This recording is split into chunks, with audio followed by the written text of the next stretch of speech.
Halo Sobat ATR BPN, salam sehat dan sukses. Bersama saya Riono.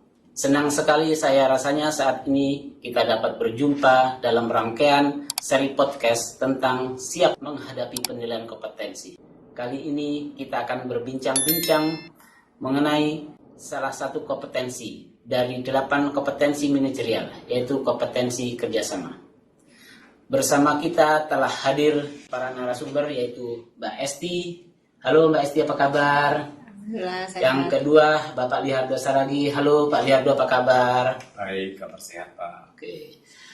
Ada pepatah yang mengatakan ringan sama dijinjing, berat sama dipikul. Kerjasama adalah sesuatu yang sering kita lakukan dalam kegiatan sehari-hari, termasuk kegiatan kita dalam menjalankan tugas pekerjaan. Dengan kerjasama dapat meringankan dan memudahkan kita dalam bekerja. Mungkin perlu kiranya kita pahami makna dari kerjasama itu. Bagi peserta penilaian kompetensi manajerial dan sosial kultural, sangat penting untuk memahami kompetensi kerjasama. Tentu saja tidak hanya memahami definisi kerjasama itu sendiri, tetapi peserta juga perlu memahami indikator perilaku pada setiap level dari kompetensi kerjasama. Ada 5 level dalam kompetensi kerjasama, namun pada kesempatan ini kita akan membahas hanya sampai level ketiga. Sobat ATR BPN, untuk mengetahui lebih jauh apa itu kompetensi kerjasama, mari kita ngobrol bareng dengan narasumber. Tanpa buang-buang waktu, saya ingin menanyakan kepada Mbak Esti, apa definisi umum kompetensi kerjasama? Silakan Mbak Esti untuk memberikan penjelasan Mbak Esti. Ya, baik, terima kasih Pak Riono. Hai Sobat ATR BPN, saya akan menjelaskan untuk deskripsi kerjasama sesuai dengan kamus kompetensi yang menjadi dasar dari penilaian kompetensi ya. Nah, kerjasama ini adalah suatu kemampuan menjalin, membina, mempertahankan hubungan kerja yang efektif, memiliki komitmen saling membantu dalam menyelesaikan tugas dan juga mengoptimalkan segala sumber daya untuk mencapai tujuan strategis organisasi gitu. Nah, jadi kerjasama ini merupakan suatu kemampuan yang secara efektif bekerja dan berkolaborasi dengan orang lain ke arah tujuan bersama, berkaitan dengan tingkat partisipasi dan juga kontribusi terhadap kinerja tim seperti itu. Oke. Baik, terima kasih Mbak Esti. Tadi telah dijelaskan definisi umum kompetensi kerjasama. Untuk selanjutnya saya ingin tahu apa dan bagaimana sih dengan deskripsi level 1, indikator perilaku level 1 kompetensi kerjasama. Ini saya lempar ke Pak Lihardo. Silakan Pak Lihardo untuk memberikan penjelasan Pak. Baik Pak Riono, saya akan menjelaskan apa yang menjadi indikator pertama pada level 1 kompetensi kerjasama. Adalah berpartisipasi sebagai anggota tim yang baik, melakukan tugas atau bagiannya dalam mendukung keputusan tim. Ya, untuk dapat memenuhi indikator perilaku tersebut, kita dituntut untuk mampu berpartisipasi sebagai anggota tim yang baik, mampu mendukung pencapaian tujuan tim, menyelesaikan tugas-tugas tim yang menjadi tugas kita, kemudian mendukung keputusan tim dengan melaksanakan apa yang sudah diputuskan oleh tim itu sendiri. Sedangkan indikator kedua pada level 1 adalah mendengarkan dan menghargai masukan dari orang lain dan memberikan usulan-usulan bagi kepentingan tim. Nah, untuk memenuhi indikator perilaku tersebut, kita juga harus bisa memenuhi 2 hal. Yang pertama, menghargai masukan orang lain, dan yang kedua, memberikan usulan-usulan bagi kepentingan tim. Nah, kemudian indikator yang ketiga pada level 1 adalah mampu menjalin interaksi sosial untuk penyelesaian tugas. Nah, untuk dapat memenuhi indikator perilaku ini, kita juga dituntut mampu menyelesaikan tugas tim ya. Nah, mampu berinteraksi dengan anggota tim yang lain, baik secara formal maupun secara informal. Seperti itu Pak Rian. Oke, baik. Terima kasih Pak Lihardo. Berarti level 1 itu perlu menunjukkan sikap partisipasi ya Pak ya? Ya, seperti itu. Nah, kalau begitu tadi kita sudah mendengarkan penjelasan dari Pak Lihardo tentang level 1. Sekarang saya ingin mendengarkan penjelasan tentang level 2 dari Mbak Esti. Silakan Mbak Esti. Baik, deskripsi untuk level 2 di kompetensi kerjasama ini yaitu menumbuhkan tim kerja yang partisipatif dan juga efektif. Nah, dari deskripsi ini, Sobat ATR BPN bisa terlihat ya, adanya bentuk interaksi dengan orang lain secara aktif. Jadi ada perbedaan nih kedalaman perilaku antara level 1 dengan level 2 gitu ya. Nah, untuk level 2 indikator perilaku yang pertama yaitu membantu orang lain dalam menyelesaikan tugas-tugas mereka untuk mendukung sasaran tim. Jadi ada kemauan nih untuk membantu orang gitu ya. Ini berkaitan juga dengan penyelesaian tugas bersama. Nah, indikator kedua pada level 2 yaitu berbagi informasi yang relevan atau bermanfaat kepada para anggota timnya. Dan juga mempertimbangkan masukan dan keahlian anggota tim dalam kelompok kerjanya itu, serta bersedia untuk belajar dari orang lain. Nah, sangat jelas ya Pak, ada 3 hal yang perlu diperhatikan nih Sobat ATR BPN, yaitu berbagi informasi yang relevan, mempertimbangkan keahlian anggota timnya, dan juga bersedia untuk belajar dari orang lain kan. Dan kesemuanya itu dilakukan tentunya untuk kepentingan dalam timnya gitu ya. Nah, indikator ketiga dari level 2 yaitu membangun komitmen yang tinggi nih untuk bisa menyelesaikan tugas tim. Nah, di sini perlu ada komitmen yang tinggi untuk dapat menyelesaikan sasaran kerja bersama gitu ya. Nah, karena dalam setiap individu ini kan harus bisa menempatkan prioritas lebih tinggi nih pada sasaran kerja tim dibandingkan dari sasaran kerja pribadi gitu Pak. Nah, sehingga untuk level 2 ini sudah menunjukkan sikap kerja yang partisipatif dan juga efektif dalam berinteraksi dengan tim kerjanya guna menyelesaikan tugas bersama gitu. Oke, tolong Pak Liardo ya, berikan penjelasan deskripsi level 3 daripada kompetensi kerjasama beserta indikator perilakunya. Silakan Pak Liardo. Kita lanjut ke level yang lebih tinggi tentunya ya. Ya, level deskripsi level 3 kompetensi kerjasama, yaitu efektif membangun tim kerja untuk peningkatan kinerja organisasi.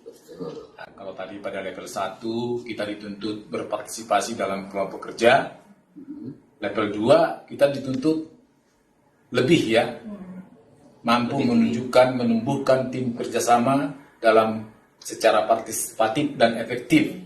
Sedangkan yang untuk level 3 kita dituntut mampu secara efektif membangun tim kerja untuk peningkatan kinerja organisasi. Jadi skopnya sudah lebih luas. Betul. Ya.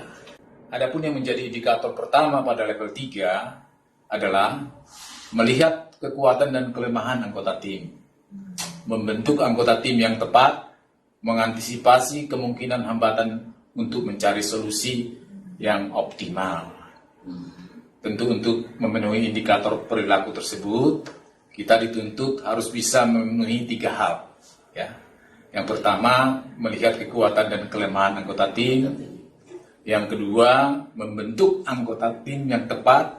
Dan yang ketiga, dapat mengantisipasi kemungkinan hambatan dan solusi secara optimal.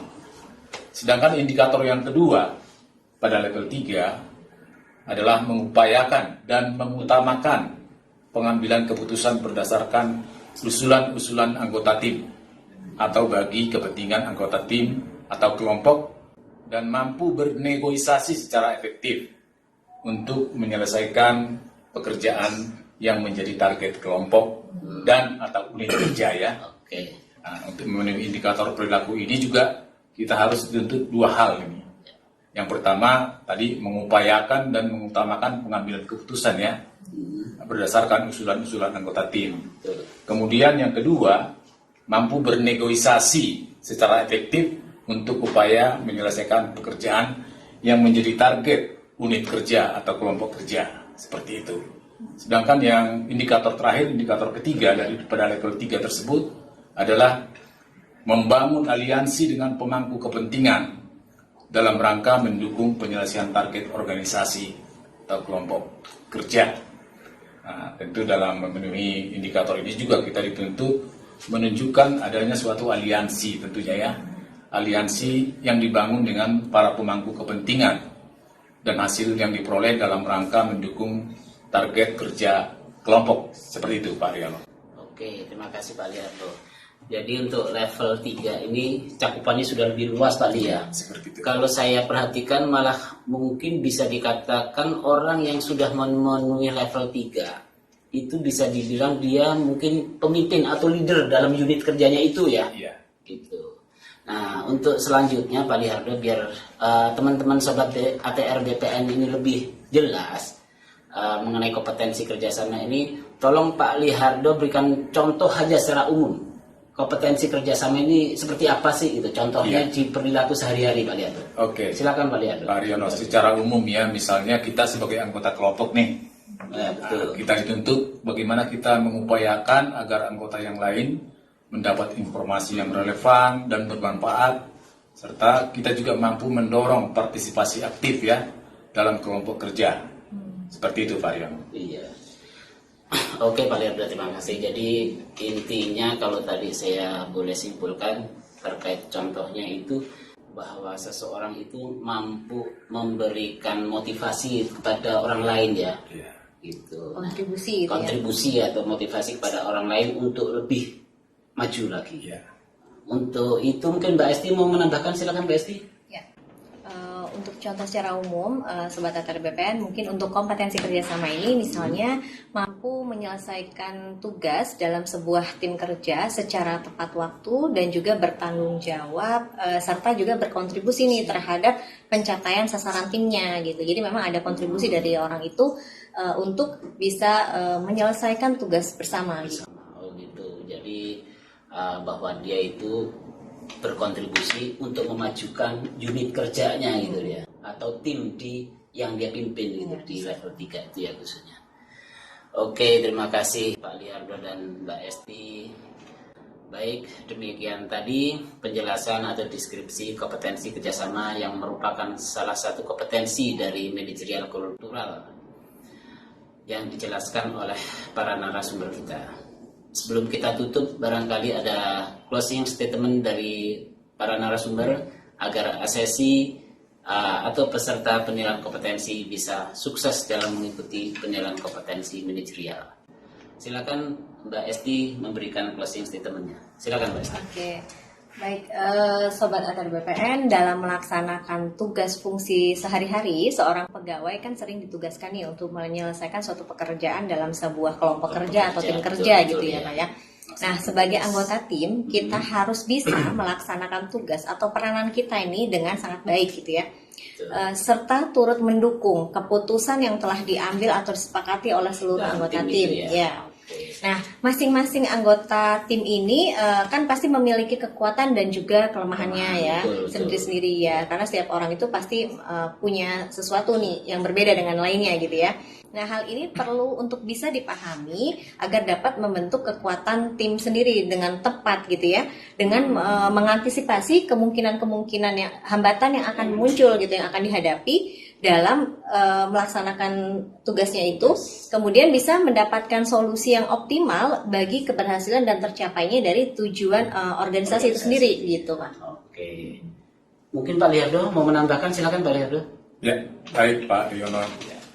Bahwa memang dalam setiap kesempatan dan ruang ya, setiap insan manusia di dunia ini pasti membutuhkan apa yang namanya kerjasama ya. Betul. Iya, demikian Tidak bisa halnya. hidup sendiri gitu. Iya, demikian halnya dengan kita seorang ASN ya. Pasti dituntut adanya kerjasama dengan orang lain di sekitar kelompok kerja kita. Iya.